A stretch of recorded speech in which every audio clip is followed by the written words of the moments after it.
So I haven't been covering Ethan Klein for a while, and it's been honestly, it's been pretty good. Ethan Klein is miserable to watch, but I feel like I've been missing something. I feel like I've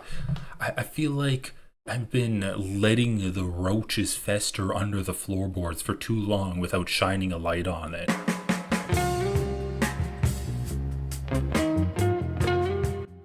I like to face my fears, right? I like to see what the darker side of the internet is up to. And I think Ethan Klein's YouTube channel is a very dark side of the internet. So we need to cover this. And right off the bat, this is insanity. It's complete insanity. I haven't covered this for a few months, and I just tune in and he is a caricature of an Israeli clown? Okay, come on, Ethan. I'm gonna let you take it away with your outfit. Did you tell him, Lena? Zach, don't act like I didn't tell you about that. No one told me. Lena literally told you. I literally did. No. Lena's costume is cool. I like her costume. Nope, no one told me. You know, if you want to have a kibitz and fetch about this, you know, we can. It's just not. What's your tagline? Why so serious? What's your tagline? Why so kosher? Oh my god, dude. Holy shit, that was embarrassing. Isn't the point that the Joker is not serious, and so he says why so serious to people who are serious? Zach is Jewish. Shouldn't he be like, why so Gentile? Okay, that was not a good joke. Boy, You know, mine is like, Baruch Hashem. well, you know, like, An avatar? what are on your eyes? You look like Paul Stanley.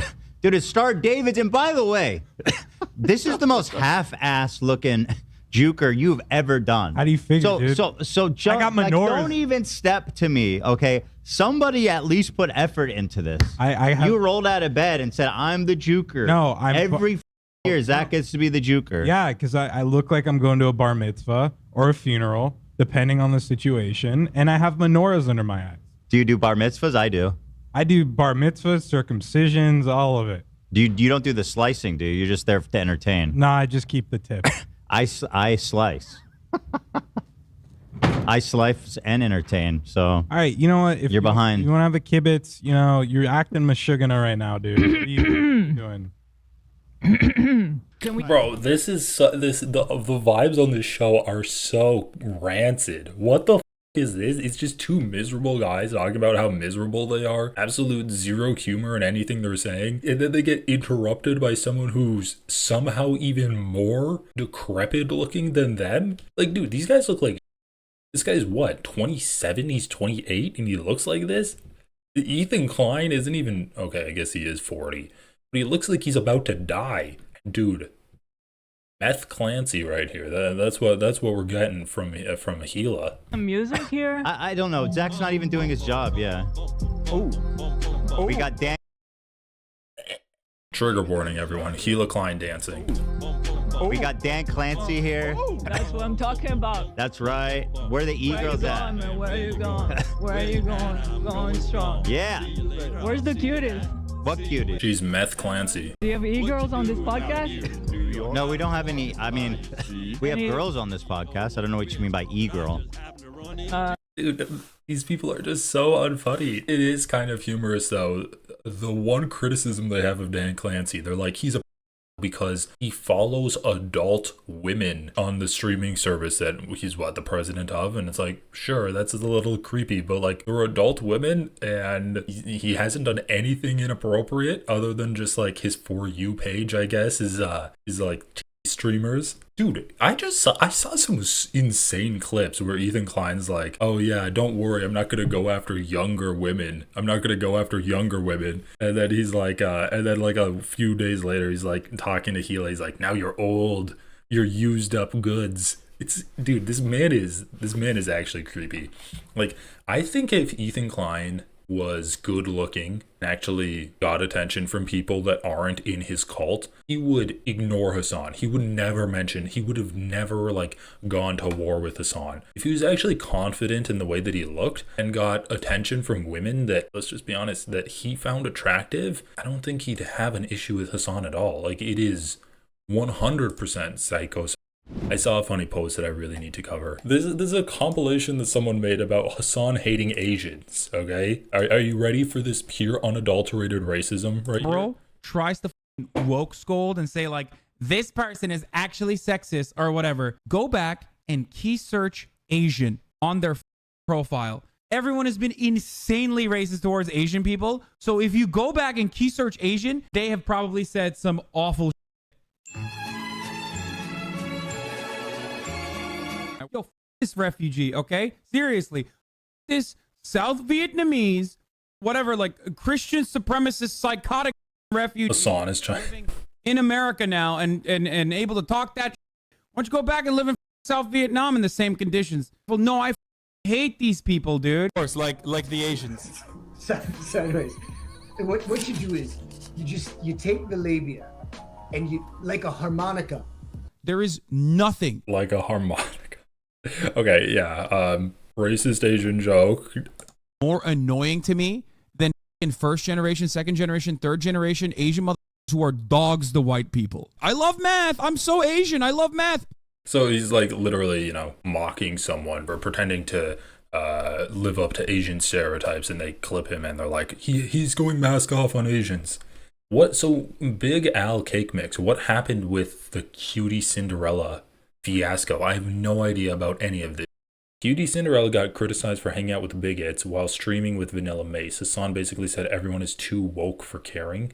This is the issue with Hasan. He does get criticized a lot, and sometimes he gets criticized rightly, but because he gets criticized by insane people so much of the time, it's hard for him to take valid criticism, right? When people have an actual point in their critique for him, he just reflexively brushes it off because he's so used to being criticized and nitpicked by insane people. So when people actually have a point, they're like, I don't know, I'm not really digging Cutie Cinderella hanging out with bigots. I don't really know what the Faze Clan are or what they do or like how they're bigoted, but I can definitely see why people are like, yeah, like it's one thing if you have an uncle or something that's racist, then you're like, well, I kind of like hanging out with him every now and then, we like see each other for family, and yeah, I'm cordial with him when we're meeting each other and stuff. But it is another thing when you're a content creator and you're collaborating with other content creators. It's not like a personal friend who might have some views you disagree with, but you kind of ignore that fact in order to maintain the relationship. Even though you don't have to ignore your personal friends' politics, you can very well make that a deciding factor in whether you want to maintain the relationship with them.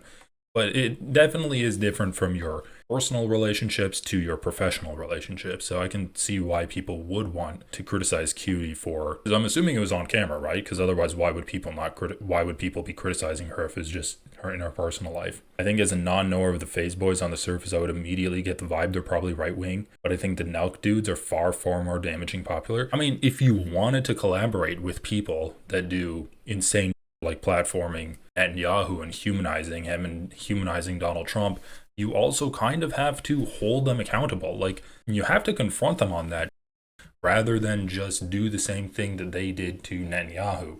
Because otherwise, what's the point of you going on there? If you're not going to call them out, not going to try to sway their audience and push your political agenda, you are just reaffirming the political agenda that they're pushing, which is supporting, right? Trump and Netanyahu both do it and are facilitating the. So she said she loves her transphobic dad who misgenders her brother because you can't fight hate with hate, and cutting people off does nothing. Well, yeah, it's easier for you to love your transphobic parent when you're not trans. I mean, goddamn. Like, look, at the end of the day, it's her parents, and she should, of course, be supportive to her brother. But like that's a personal decision. That's a little bit different than collaborating with someone who openly says transphobic shit. And I don't know if the Faze Clan does that. I mean, a little bit suspect with the clan aspect of it. Guys, I am never going to do ad reads on here, no advertisers, not going to be sponsored by dick pills or whatever. If you want to support my work, encourage me to live stream more, please consider joining the channel. You'll get access to early content, you'll get members only content, and your name will be in green. That's so good.